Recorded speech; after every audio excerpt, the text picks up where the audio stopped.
Hi, my name is Eric Bryant, and I'm very excited today to interview Ken Cochrum. And Ken, we had you come and share at our Gateway Leaders event last year, and you're involved in some really creative ways of making a difference in the world with Crew. Thanks so much for spending some time with us today. Oh, it's a privilege. Thanks, Eric. For those who haven't yet found you online or haven't had a chance to read one of your books or hear you speak, tell us a little bit about what you do with Crew and some of the things you guys are doing around the world. Well, I'm currently giving leadership to an exciting new position that just was started a year ago, and that is digital strategies globally. So we've been kind of on the cutting edge of internet ministry and different things for the last 20 years, various sites and evangelism and discipleship. But in terms of a cohesive global strategy designed to engage non-believers as well as uninvolved believers who we believe could be mobilized and activated, that are passionate about Christ, that's what we're doing. And we've realized that, 10 years ago, internet ministry was about having a site with the gospel on it and answering some questions. And now the reality is that if you can't meet your audience in 10 seconds on a 3-inch piece of glass, they're gone. And so really striving to put the ministry in every believer's pocket. That's what we're trying to do. That's great. What I see behind you, that's not a foreign country you visited. That's kind of, I guess, what you guys describe what you're doing, right? Instead of indigenous, you're indigitus. That's right. It's a mashup of two terms, indigenous and digital, realizing that when we talk about 7 billion people in the world, 5 billion who do not affiliate with the name of Christ in any way, how are we going to reach out to each of them? It's not going to be through one website, one app, one approach. It's going to be through really helping young digital strategists who get this culture in every country and every subculture within countries express the gospel clearly.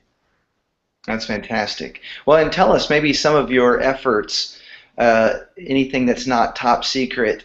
What are you seeing happening around the world through Indigitus and through Crew? Well, I'm just reading an email in my box today of a guy from Hungary, Balázs, who came to Christ through everystudent.com in Hungarian several years ago, or not too long ago. And he showed up at our Amsterdam Indigenous conference last week. He is now, so he came to Christ, he developed in his faith, and now he is a giver and a mobilizer of, and shares his faith online. So it's that full process of disciple making come to fruition. That's just one story. I could literally go on for hours, but the last 7 months we've done a launch. 10 months ago this did not exist, the name, the brand, the idea, and we had been holding kind of a global ministry net conference once every 2 years. But with this push we realized we've got to get more local. We've got to make it where the 25-year-old coders and the 30-year-old social media experts and the 35-year-old CEOs of digital design firms could actually take a day off and come and be a part of a conversation. So Indigenous connects people who are passionate about doing digital ministry online with strategies that are proven and new projects. So it's kind of like a hackathon. We've done this in 5 continents now. We did it in Canada, Panama late last year, and then we just wrapped up a tour of Hong Kong, Addis, Ethiopia, and Amsterdam last week. So it's really cool to see the type of projects that local sponsors put together and say, let's come make this product better, or this app, or like in Africa, there's only 25% smartphone penetration, so everything's done on the old feature kind of Nokia style phones. So you really have to think differently about how you communicate and connect. So those are the types of things that if you're trying to create one size fits all, it doesn't work. But if you go in Digitus, it's amazing the people and the talent and the skill sets and the vision that God raises up locally. So we're trying to just be a part of that, connect people, and He is honoring that desire. That's great. You can see on the screen there, indigitus.org. Gives you a sense of what you guys are doing. And you also have another website where people can find you on Leading Well. I'll switch to that one here in a moment. Tell us a little bit about on leadingwell.com, what you do there. Well, this is a blog I began about 8 years ago. Convinced that for an international audience, I kept meeting people. I've been, served as a missionary in Asia for a number of years and met a lot of people who didn't have the type of access to leadership resources that I had been blessed with coming from the U.S. and being trained in ministry here. So I began writing a blog and sharing it with an international audience, and really with the idea that anyone can lead, and almost every great or any size endeavor stands or falls on the quality of leadership. And not a position, but in terms of initiative, spiritual character, and strategy. What are people trying to accomplish? So just helping people think through that. Like any blogger, you go through seasons of great writing and productivity and then dry spells, and you kind of go, is anybody out there? But that's been fun to join and kind of learn and grow over the last 7 years doing that. Well, and what I found from your efforts to be so helpful, I mean, you've seen God do some pretty miraculous and amazing things in people groups, discovering faith, and maybe some of the insights from some of your adventures overseas and some of the things that you share on your website or even through Indigitus. What are some of the things you guys have been discovering and learning that would, you think, help others of us trying to make a real difference in the world? Well, Eric, and you've written a book about this, that culture matters. And, I live on a street in suburban Orlando, Florida, and for the last 5 years, my across the street's neighbors rotated every year in a rent house, and I couldn't speak their language. It was some form of Spanish or Portuguese, and now the guy that lives there currently is a 62-year-old Frenchman. So, crossing cultures now is as simple as, or as necessary as just learning to cross the street. And so when we talk about leading across cultures, and that's what a lot of the questions that started on my blog is, how do you do this, how do you do that across cultures? Everyone would say, well, you don't understand, my culture's different, we're very relational.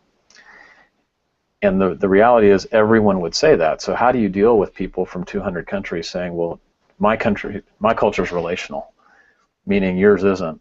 And, I would find that my Asian and Middle Eastern friends meant they're very high context people. They want to be face to face. They want to get all the nuances that come from body language discussions. And based on the feedback that they're getting live in a conversation, they're very present. Depends on how they interact. And they're not going to be as good on email or something like that. Whereas people from Northern Europe, Western Europe, and North America, they want everything in an email, and you can do the business and get it clear, and a strategic plan, and when are the deadlines, and what's the budget. And then the relational part comes because all that's been done. We can go out to coffee or dinner tonight and just talk about life and friends and explore ideas, because the business part's been left back in the office. And they would say, well, we're relational because we're going out and doing this. So starting to navigate those waters and realizing people, when we're leading at a higher level, meaning you've got a team or teams under you that you're providing leadership for and creating an environment for, we have to understand those tensions and the differences, and a lot of times they're not verbalized. So it helps even be able to have some hooks to hang things on to help your leaders talk about things that may just be subsurface. Well, I like that, and obviously sometimes we make things far more complicated than they need to be. Jesus said, the essence of the scriptures is love God and love people, and I do love how you help us better love people and better even serve our leaders. In fact, you've written a new book I wanted to ask you a little bit about. Tell us about Close, what the goal of this new book is, and maybe some of the insights you've discovered. Well, Close is really a summary of 3 years of research that I did with field leaders in our organization around the world and a couple leaders in different organizations. It's subtitled Leading Well Across Distance and Cultures. And what drove me to this, Eric, was I've spent the last 8 years as a vice president of CRU, our Campus Crusade for Christ International worldwide, traveling and interfacing with leaders all over the world. And it's quite a learning curve. Dealing with the distance, dealing with the travel, how do you break down hierarchy, how do you connect with people, and the question this book seeks to answer is, if you only have at most 5 days a year of personal face-to-face time with a leader, of cumulative time, that would be in meetings, online discussions, something like this in terms of a hangout or a Skype call, how do you, in those 5 days, motivate, encourage, correct, and give meaningful direction and input to someone so that they can lead well the other 360 days a year? And that was something that took me 2 or 3 years to even really formulate the question, because I was frustrated. I even opened the book with a story of flying to a conference and spending a couple $1,000s in several time zones and wanting to get my 1 hour lunch appointment over a 5-day with the key leaders in that part of the world that I had to do business with. And of course, you get interrupted at the lunch. People drop by off the buffet line, and at the end, you realize, you look at your watch and you say, okay, I only have 20 more minutes left. And the whole reason I'm here is to talk to these guys about some conflicting viewpoints we have on strategy. And they don't agree, and I don't necessarily agree. So how are we going to resolve this in 20 minutes?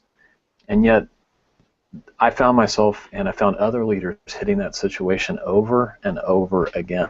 And it's not just global leadership, but it's probably you if you're a pastor of a multi-site church, if you are a volunteer and you're leading small groups in a city, and they are spread out, and you don't see these people every day, and especially in most ministry that we do, we're working with volunteers who have busy, full lives, lots of commitments, and they may have an hour a week, 2 hours a week. How do we connect with them meaningfully and keep them, where we're serving them and what God is calling them to do, but also giving them a piece of the bigger mission of whatever organization or church or institution we're part of? And that's a challenge. Yeah. So that's the essence of the book. Well, I wanted to pop up on the screen here. You can get your book, Close, Leading Well Across Distance and Cultures, at Amazon. And you were kind enough to give away a few copies to those who read my email newsletter. If you want to get on my email newsletter, just go to ericbryant.org, so you can either win Ken's book or one of the other resources we offer. I love that you brought up multi-site. I do think that obviously your context as a global leader of a global organization is maybe seems different than a lot of us who are here in the States, but so many churches are multi-site. I do think that the challenges of not just multi-site ministry, but a lot of times pastoral staffs are out, they're in coffee shops, they're meeting with their leaders throughout the week, that you really don't get a lot of time with all of your leaders all together. And so to really maximize that time together, I think the insights you're offering us are going to be really, really helpful. You mentioned some of the people that should pick up the book. Maybe what are some of the other things that surprised you in your research that you've included in Close that could help some of us as we lead? Well, like I said, it was 3 years of research for a doctoral program, and this is my dissertation condensed and reformatted in something that anybody can read in 2 to 3 hours on a plane flight. That was my heart. One of the main things is that the rules of work have changed, and you were just noting that, Eric, that it's not that people come to an office. Work used to be you come to an office and it's a place and people are there from 9 to 5. They get assigned work and their manager is somewhere where they can see them. Well, that's not how work happens today. it happens like we're doing right now. You know, so much virtual interaction. The technology is great. Social media, you know, groups, different things like that that keep people connected, but they're not within 50 feet of each other. And one of the surprises that I discovered was that once people get beyond 50 feet, when you start getting into distances of even 500 feet of separation, the types of physical and emotional connection points that people experience are the same as being 5,000 miles apart. Hmm. So even if you're in a different building in another part of the city, you know, the same principles apply of what it takes to bridge that distance. And the reality is that this is grounded in 2,000 years of church planting. If we read our New Testament and we look at Paul and Barnabas and Timothy and the early church planting teams, it's the exact same challenge they had. 1 Thessalonians is a great example because Paul and the team went in, they met people for 3 Sabbaths, they reasoned with them, and then they left town. And so the letter, 1 Thessalonians, is writing back to this group of people that they actually left and had not seen for some period of time and connecting with them. And Paul says, I can't come see you, so I'm sending Timothy.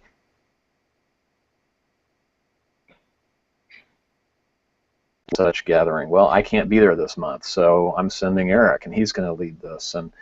And that's how we work today. But it's just transferring the same principles into today's 21st century global social media-oriented culture. That's fantastic. Well, I really appreciate you taking the time, Ken, to share a little bit of insight into your world. So grateful for what you're doing to advance the kingdom.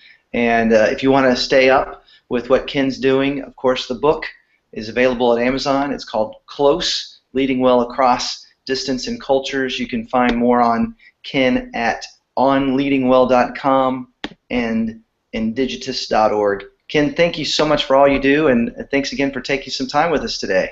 You're very welcome, Eric. Appreciate you. All right. Take care. Bye-bye. Bye-bye.